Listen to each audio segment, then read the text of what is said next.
Hello friends, welcome to Jeevanya's kitchen.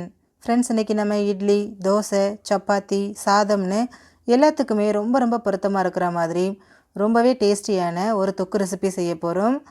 செய்கிறது ரொம்ப easy தாங்க, சாப்பிட்றதுக்கு ரொம்பவே டேஸ்டியாக இருக்கும். இது எப்படி செய்கிறதுங்கிறத பார்க்குறதுக்கு முன்னாடி நம்ம சேனல் ஜீவன்யாஸ் கிச்சனை மறக்காமல் சப்ஸ்கிரைப் பண்ணி பக்கத்தில் இருக்க பெல் சிம்பிளையும் கிளிக் பண்ணிக்கோங்க. இந்த தொக்கு செய்ய ஸ்டவ்வில் ஒரு கடாய் வச்சுட்டு அதில் 3 டேபிள் ஸ்பூன் எண்ணெய் சேர்த்துக்கோங்க. எண்ணெய் காஞ்சதும் இதில் 1 டீஸ்பூன் கடுகு, 1 டீஸ்பூன் சீரகம் சேர்த்து நல்லா பொரிய விட்டுருங்க. கடுகு சீரகம் நல்லா பொரிஞ்சதும் இதில் 3 வரமிளகாவை கிள்ளி சேர்த்துக்கோங்க. கூடவே ஒரு வெங்காயம் பொடியை நறுக்கினது, ஒரு கொத்து கருவேப்பிலை சேர்த்துருங்க. சேர்த்துட்டு வெங்காயம் நல்லா வெந்து கொஞ்சம் செவக்கிற அளவுக்கு இதை வதக்கி விடுங்க. பாருங்கள், வெங்காயம் ஓரளவுக்கு நிறம் மாதிரி செவந்து வந்திருக்கு. இப்போ இதில் 2 தக்காளியை பொடியை நறுக்கி சேர்த்துக்கோங்க. கூடவே 1 டீஸ்பூன் உப்பு சேர்த்துக்கோங்க. சேர்த்துட்டு தக்காளி நல்லா மசிஞ்சு குழஞ்சி வர அளவுக்கு இதை நல்லா வேக விடுங்க. பாருங்கள், தக்காளி நல்லா மசிஞ்சு குழைவாக வந்திருக்கு. இப்போ ஸ்டவ்வை லோ ஃப்ளேமில் வச்சுருங்க. இப்போ இதில் 1/4 டீஸ்பூன் மஞ்சள் தூள், 1 டீஸ்பூன் தனி மிளகாய் தூள், 1/2 டீஸ்பூன் மல்லித்தூள், 2 டீஸ்பூன் குழம்பு மிளகாய் தூள் சேர்த்துக்கோங்க. சேர்த்துட்டு ஸ்டவ்வை லோ ஃப்ளேமில் வச்சுட்டு மசாலா கருகாத அளவுக்கு இதை நல்லா வதக்கி விட்டுருங்க.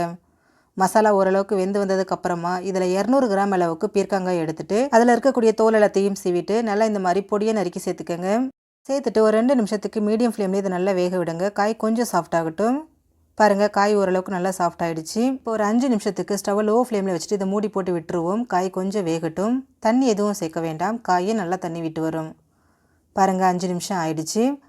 நம்ம தண்ணி எதுவுமே சேர்க்கலைங்க, ஆனால் காயிலேருந்து எந்த அளவுக்கு நல்லா தண்ணி விட்டு வந்திருக்குன்னு பாருங்கள். ஓரளவுக்கு காய் நல்லா வெந்தும் வந்திருக்கு.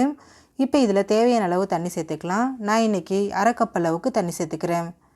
சேர்த்துட்டு இதை ஒரு தடவை நல்லா கலந்து விட்டுருங்க. இப்போ இதை திரும்பவும் மூடி போட்டுடலாங்க. மூடி போட்டு ஒரு 5 நிமிஷம் மீடியம் ஃப்ளேம்லேயே வேக விட்டுருங்க. இடையில திறந்து கலந்து விடுங்க. பாருங்கள், 5 நிமிஷம் போல் ஆயிருக்கு. காய் நல்லா முழுமையாக வெந்து வந்திருக்கு. தண்ணி நல்லா வற்றிட்டு கரெக்டான தொக்கு பக்குவத்தில் இருக்குது. இப்போ இதில் ஒரு கையளவுக்கு மல்லி இலை, 1/4 கப் அளவுக்கு துருவின தேங்காய் சேர்த்துக்கோங்க. சேர்த்துட்டு இதை திரும்பவும் கலந்து விட்டு ஒரு 2 நிமிஷத்துக்கு லோ ஃப்ளேம்லேயே அப்படியே வேக விடுங்க. பாருங்கள், நல்லா வெந்திருக்கு. ரொம்ப ரொம்ப பர்ஃபெக்டான பீர்க்கங்காய் தொக்கு ரெடி ஆகிடுச்சு. ஃப்ரெண்ட்ஸ், நீங்களும் இந்த தொக்கு ரெசிபியை ட்ரை பண்ணி பாருங்கள். எல்லாருமே விரும்பி சாப்பிடுவாங்க. ஃப்ரெண்ட்ஸ், இந்த வீடியோ உங்களுக்கு பிடிச்சிருந்தா லைக் பண்ணுங்கள். உங்கள் ஃப்ரெண்ட்ஸ் அண்ட் ஃபேமிலி மெம்பர்ஸோடு இந்த வீடியோவை ஷேர் பண்ணுங்கள்.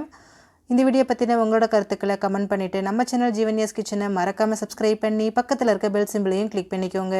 அப்போ தான் நான் போடுற வீடியோஸோட நோட்டிஃபிகேஷன்ஸ் உடனுக்குடனே உங்களுக்கு வரும். தேங்க்யூ.